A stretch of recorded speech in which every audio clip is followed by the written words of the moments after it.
Eu vi a criança chorar do outro lado. E agora? O que é que eu faço? Só queria poder estar presente, saber como é que vão à escola. Eu ia sempre às festas, ia a todas as reuniões, hoje não vou. Pronto, é complicado. Pediu aos filhos emprestados aos amigos. Se calhar era uma forma de me enganar a mim mesmo. A Rita diz muitas vezes que me odeia. Se eu estiver preso, tenho direito a ter uma visita todas as semanas. Se estiver divorciado, tenho uma visita do filho 15 em 15 dias. E que raio de vida é essa de 15 em 15 dias uma pessoa ter uma visita?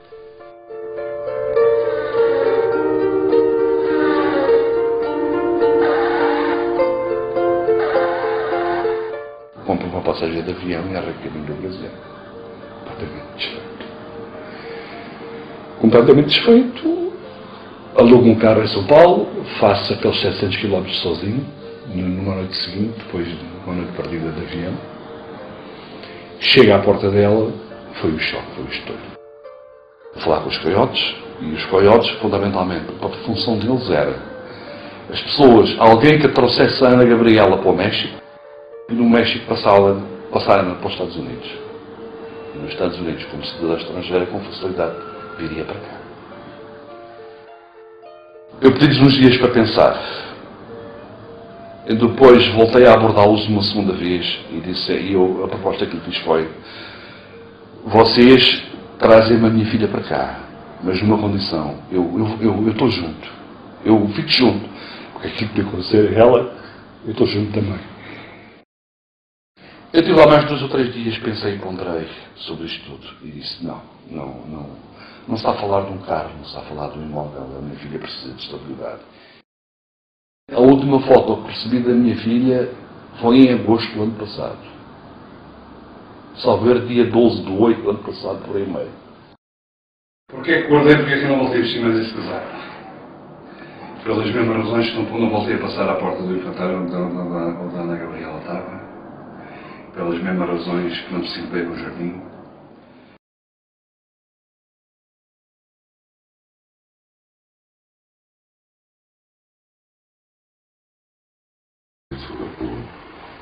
Quem se pede mais esta questão, porque ele estava a sofrer face à forma como era maltratado e à forma como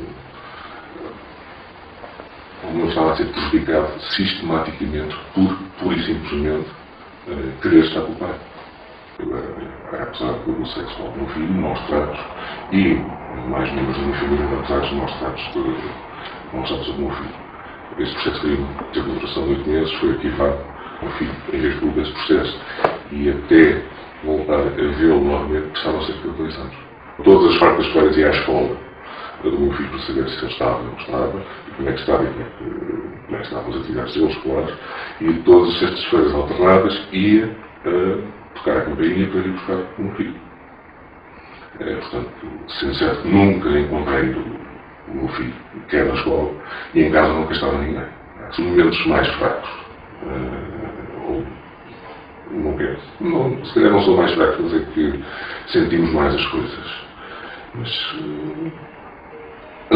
começamos a adotar um espírito muito pragmático.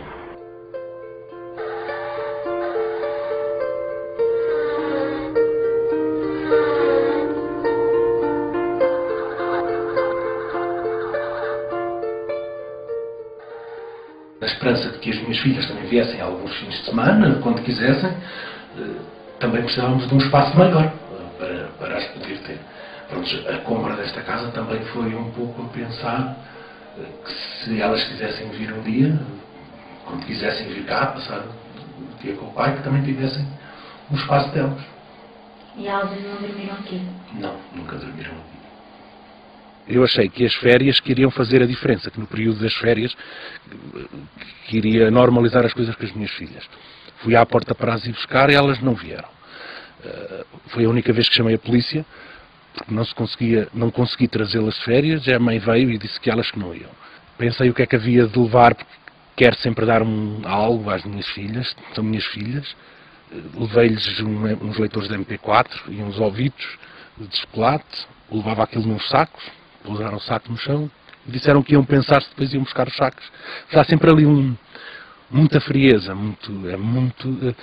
nunca pensei ter que ouvir das minhas filhas o que eu ouço hoje. A indiferença, não, por exemplo, eu consegui dar um beijo à Inês, não consegui dar um beijo à Rita, recusou terminantemente que o pai lhe desse um beijo. A Inês nem fala neste momento, olha assim com... Por muito que a mãe hoje diga, elas não querem, eu não posso obrigar, porque é sempre o discurso é sempre nesse sentido. Eu não tenho qualquer tipo de dúvidas que em determinada altura manipulou. E hoje já não precisa, porque as meninas já estão totalmente voltadas contra mim. Cresci sem um pai. Não conheci, só conheci já em adulto. E houve momentos em que, por muito que a minha mãe e a minha irmã tenham feito, e que fizeram o que podiam, houve momentos em que sentia falta do meu pai. Ele não existia, eu não sabia quem era, mas sentia falta de ter um pai. As minhas filhas têm.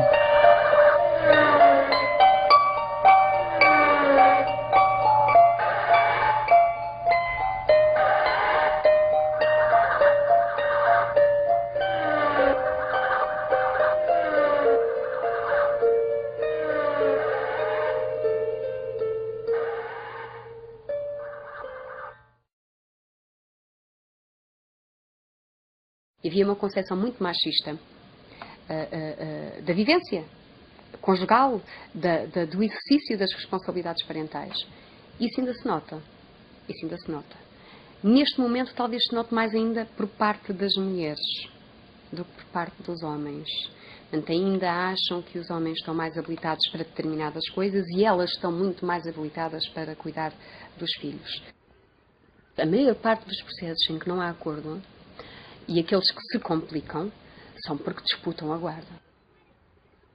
Há uma solução, às vezes, para estas lutas, que seria a tal guarda partilhada. Só que essa guarda partilhada nunca pode ser imposta pelo juiz. Nenhum filho de um pai separado diz que o senhor para a vida dele, ou o que quer para a vida dele, é ter os pais separados. Isso não existe. Uma fase do processo exige, após as alegações dos pais, exige que se realizem relatórios. Se precisarmos de uma perícia psiquiátrica, eles têm que pedir, por exemplo, uma criança irá para a UPI, que é a Unidade de Primeira Infância. Os pais já serão ouvidos na Unidade de Psiquiatria dos adultos, que poderá ser em Santa Maria ou na São Francisco Xavier. Depois os médicos recebem imensos pedidos também de exames e de avaliações. Depois, se precisarem de exames complementares, têm que pedir os exames complementares. Demora mais, não sei quanto tempo, a ser feito a avaliação psicológica, que remete depois os resultados para o psiquiatra, que depois tem que analisar tudo, ouvir novamente as pessoas e fazer o relatório. Ou seja, nós temos processos que são capazes de estar aqui 1 ano parados à espera de uma decisão. Mas a vida da criança não parou.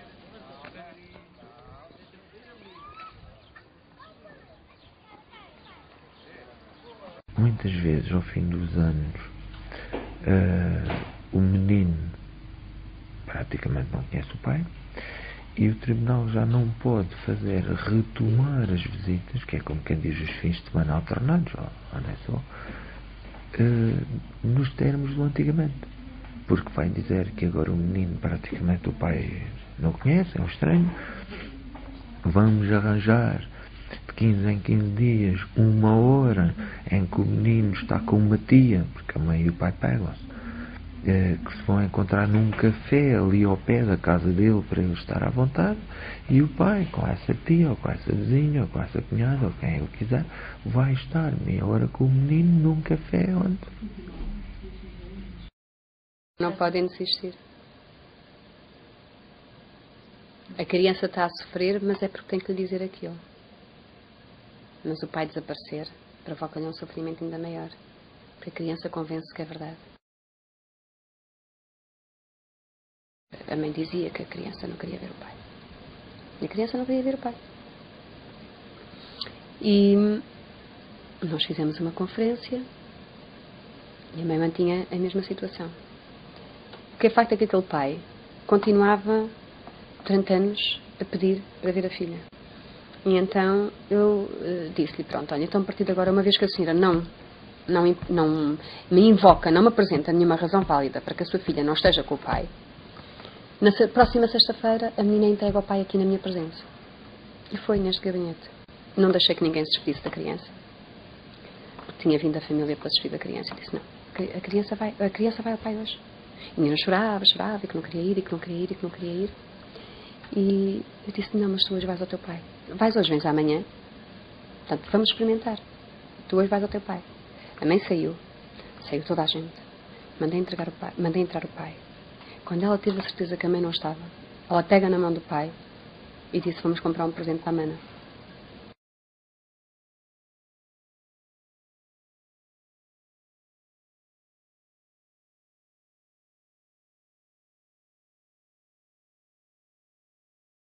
O que lhe deixa uma maior marca é o divórcio dos pais.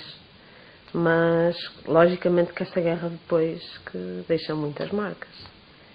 Faço uma abordagem semanal, inicialmente, para depois ver como é que as coisas correm. Mas eu tento, como eu disse, tento combater sempre pelos lados positivos. Tento ver o que é que correu bem e o que é que se pode melhorar para isso.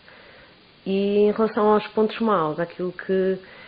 Porque o pai não foi buscar a horas, porque o pai não foi levar a horas, porque a mãe pôs este ou aquele entrave, aí nós vamos perceber o porquê. Nos processos das crianças, não temos de dar razão ao pai ou à mãe. A gente não dá razão nem ao pai nem à mãe. Não é? Nós regulamos o interesse do jovem. O amor não se secreta. E o bom senso também não.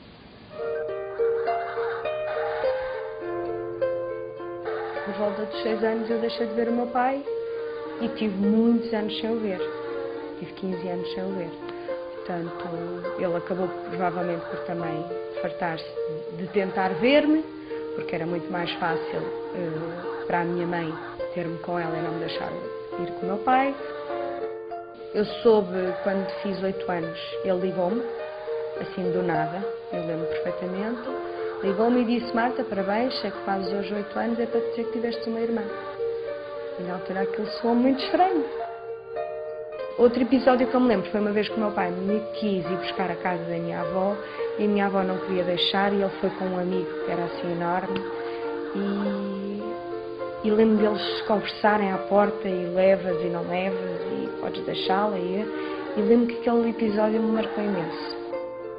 Davam justificação que elas achavam que era a justificação lógica. Ele não te quer ver, não tem interesse porque senão estaria aqui, não te liga o suficiente. É óbvio que hoje, e é giro que eu com a minha mãe tenho uma relação muito próxima, e nós falamos muito disto agora. E da parte da minha mãe há um certo reconhecimento que hoje faria de forma diferente. Quando ia a Cascais, porque o meu pai morava em Cascais, não era assim tão longe da minha casa. Quando ia a Cascais, lembro-me de pensar, será que vou encontrar o meu pai aqui? E o que é que lhe vou dizer se o vir? Como é que vou reagir? Lembro-me disso.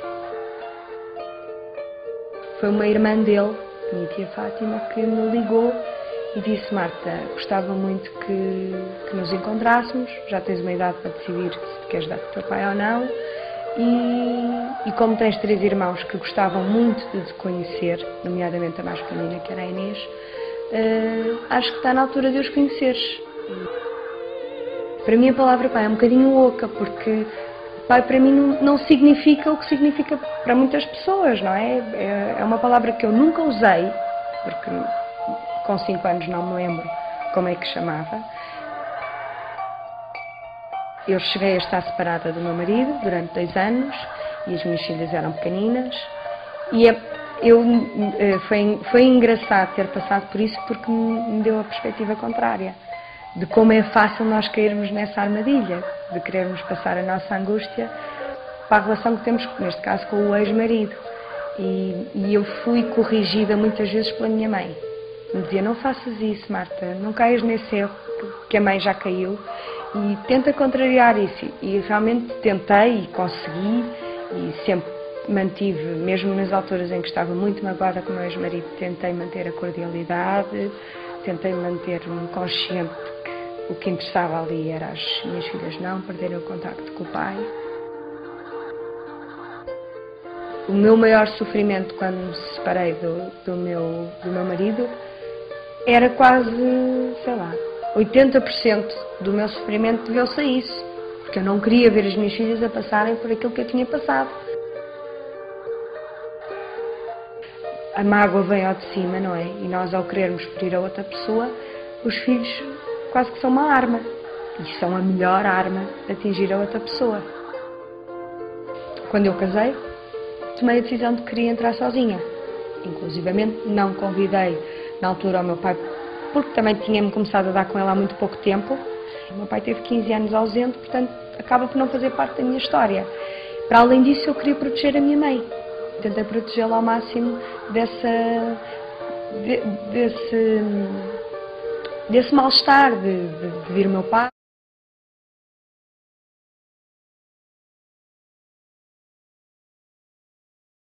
Era frequente os incumprimentos, portanto, não me darem a miúda durante os fins de semana, portanto, passava por esses períodos de 3, 4, 5 meses sem ver a criança, sem ver, sem telefonar, telemóveis todos cortados, qualquer tipo de contacto. Quer dizer, eu para ver a minha filha tinha que ir à outra banda, que ela mora na Soneca da Caparica, à escola.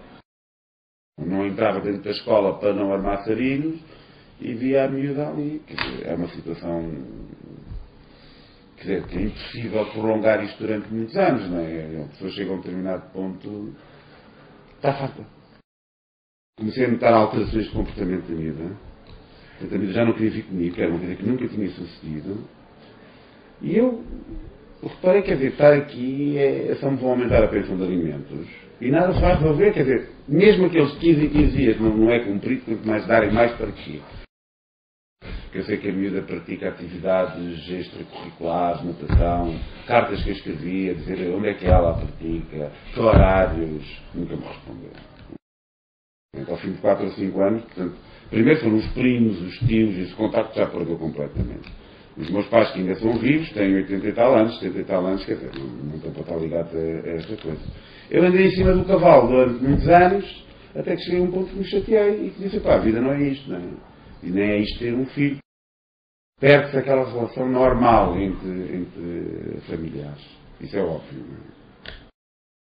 Eu vivi durante muitos anos em função dela. Aliás, a minha casa é toda em função dela. A decoração. Eu vivia os dias da semana a programar o fim de semana com ela. Portanto, imagina, não é? Isso num determinado ponto acabou. Notava da parte da criança mesmo uma certa exploração da minha pessoa. Portanto, os fins de semana não me ajudava nada, nem a cozinhar. Ela sentia que tinha o pai nas mãos em termos afetivos. E há um papel atribuído à mulher. Isto é uma coisa que tem a ver com as Barbies, com as bonecas, logo de pequenino, e que vai demorar muitos anos. Mas penso que neste momento os tribunais de família estão ultrapassados. Quer dizer, não pensam como a sociedade pensa. Neste momento, se eu aceito um censo sobre a situação atual, tenho a certeza que eles eram condenados.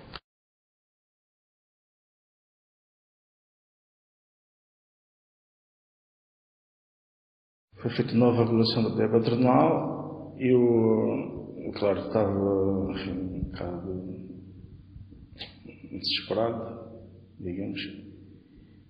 E pronto, o juiz, o conjunto de juízes, eram 3 ou 4 juízes, não sei, falou-me que, pronto, o que é que eu tinha a dizer, não é? O que é que eu achava. Eu disse, pronto, que não concordava, não podia concordar. Se ela quisesse ir, que ia, fosse. E deixasse cá o João.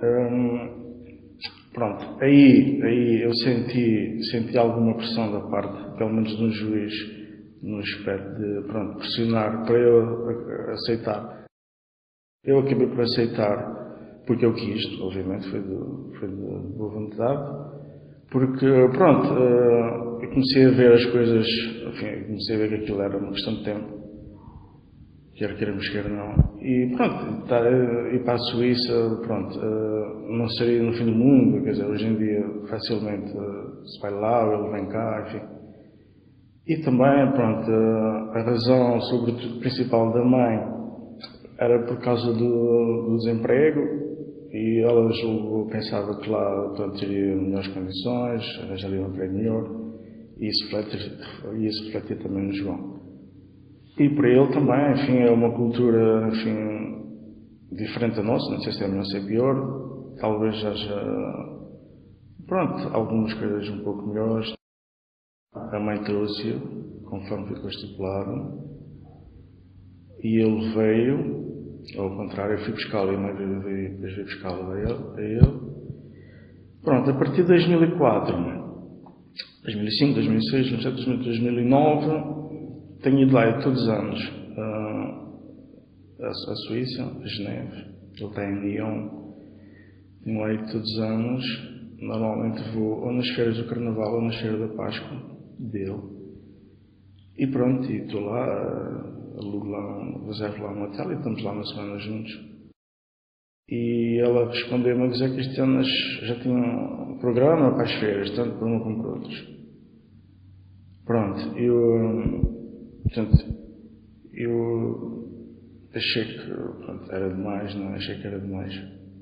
Uma semana por ano, quer dizer, eu noto e parece-me que devia haver, pronto, quando um casal entra num tribunal para regular o poder paternal de um filho, de dois ou três filhos, deviam entrar sempre, como é que é dizer,